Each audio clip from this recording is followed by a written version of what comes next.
नमस्कार दोस्तों, मार्केट की बात करते हैं। इन्फोसिस लिमिटेड के नंबर्स आने थे, नतीजे आने वाले थे 12 जनवरी 2023 को Q3 FY23 का। तो रिज़ल्ट आ गया है, आउटकम आ गया है और जो नंबर्स हैं उसको चेक करते हैं। रेवेन्यू, प्रॉफिट और अर्निंग पर शेयर क्या रहा है।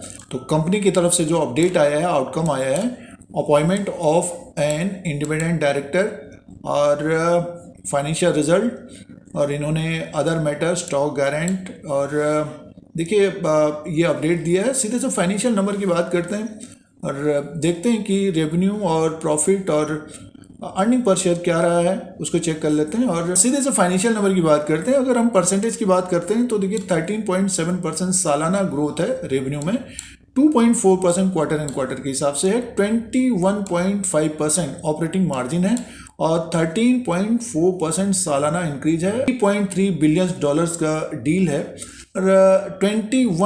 और 21.7% सालाना डिजिटल ग्रोथ है। तो ये परसेंटेज में है। सीधे से नंबर्स की बात करते हैं। नंबर्स में देखिए सीधे से नंबर्स की बात करते हैं। अब नंबर्स की बात करते हैं। इन्फोसिस लिमिटेड के ये कंसोलिडेटेड नंबर्स हैं और 31 दिसंबर 2022 के क्वार्टर में जो रेवेन्यू है 38,318 करोड़ का रेवेन्यू है और इससे पहले क्वार्टर में, सितंबर के क्वार्टर में 36,538 करोड़ का था और एक साल पहले 31,867 करोड़ का रेवेन्यू था। तो ये बढ़कर 38,318 करोड़ का रेवेन्यू आया है इस क्वार्टर में और क्वार्टर एंड क्वार्टर के हिसाब से भी बड़ा है रेवेन्यू। 36,538 करोड़ से बढ़कर 38,318 करोड़ का रेवेन्यू है। तो रेवेन्यू तो बड़ा है और अदर इनकम को अगर हम प्लस करके देखते हैं, देखिए टोटल इनकम है 39,087 करोड़ का, 39,087 करोड़ का रेवेन्यू है इन्फोसिस का। और इससे पहले क्वार्टर में Q2 FY23 में 37,122 करोड़ का था, एक साल पहले 32,379 करोड़ का था। तो रेवेन्यू में ग्रोथ आई है। रेवेन्यू देखिए 32,379 करोड़ से बढ़कर 39,087 करोड़ का रेवेन्यू हुआ है सालाना और क्वार्टर एंड क्वार्टर के हिसाब से भी रेवेन्यू बड़ा है, टोटल इनकम बड़ा है। तो आगे की तरफ चलते हैं और एक्सपेंसेस की बात कर लेते हैं, उसी के अनुसार फिर प्रॉफिट भी आ जाएगा। देखिए एक्सपेंसेस का कॉलम ये दे रखा है और टोटल एक्सपेंसेस देख लेते हैं। देखिए टोटल एक्सपेंसेस है 30,156 करोड़ का है, 30,156 करोड़ का एक्सपेंसेस है और टोटल इनकम 39,087 करोड़ का है।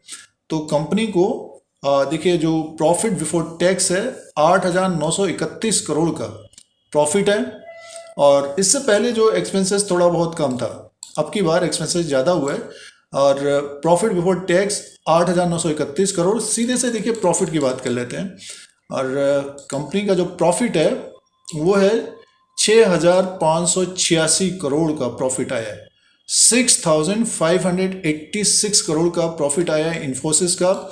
और देखिए और इससे पहले तिमाही में 6,026 करोड़ का प्रॉफिट था और एक साल पहले 5,822 करोड़ का प्रॉफिट था। तो ये बढ़कर 6,586 करोड़ का प्रॉफिट आया है। तो देखिए प्रॉफिट में ज़बरदस्त जंप आया है सालाना। क्वार्टर एंड क्वार्टर के हिसाब से भी देखते हैं तो लगभग 550 करोड़ का ज़्यादा प्रॉफिट आया है इन्फोसिस का। अब EPS की बात करते हैं, अर्निंग पर शेयर की बात करते हैं तो 15.72 का है और इससे पहले में था 14.35 का और एक साल पहले 13.86 का था। तो इन्फोसिस ने तीसरी तिमाही में अच्छा परफॉर्मेंस किया है, ग्रोथ दिखाई है, रेवेन्यू भी बढ़कर 39,000 करोड़ पहुंच गया है और जो प्रॉफिट है 6,586 करोड़ का है और ये एस्टिमेट से ज़्यादा है। तो ये इन्फोसिस के नंबर थे तीसरी तिमाही के, Q3 FY23 के। तीसरी तिमाही में इन्फोसिस ने अच्छा परफॉर्मेंस दिया है, अच्छे नंबर्स पेश किए हैं। तो अब टेक्निकल चार्ट के अनुसार बात करते हैं। एक साल का ये चार्ट लगा हुआ है इन्फोसिस का, 1,482 में स्टॉक प्राइस है, 21% की गिरावट रही है पूरे साल भर के अनुसार देखते हैं तो। और 52 वीक लो है 1,355, 52 वीक लो है 1,355 और देखिए एक तेज़ी तो बनी थी इसमें और अपने लो से ऊपर की तरफ ये गया था स्टॉक 1657 तक, 1650 के ऊपर 1650 तक गया था। अभी स्टॉक प्राइस है 1,482। तो नेक्स्ट 2-3 महीना ये एक रेंज में रह सकता है। जैसे कि नतीजे थोड़े बहुत अच्छे हैं, ऊपर की तरफ स्टॉक अगर निकलता है तो 1522, और नेक्स्ट जो लेवल रह सकता है 1572, और 1572 के ऊपर अगर टिकता है तो इसमें एक तेजी आ सकती है, और यहाँ से लगभग 60 से 70 पॉइंट यानी मीन्स 1650 से 1660 तक जाता हुआ दिखेगा। बट ये है कि मुनाफा वसूली यहाँ पर आती हुई दिखेगी, तो दबाव ऊपर की तरफ रहेगा और नीचे का जो सपोर्ट रहेगा 1355। थोड़ा बहुत बेरिश मोड बना हुआ है, और इसमें जो तेजी आएगी 1657 के ऊपर अगर क्लोजिंग देता है तो मान के चलिए फिर स्टॉक 1700 1800 के आसपास जाएगा।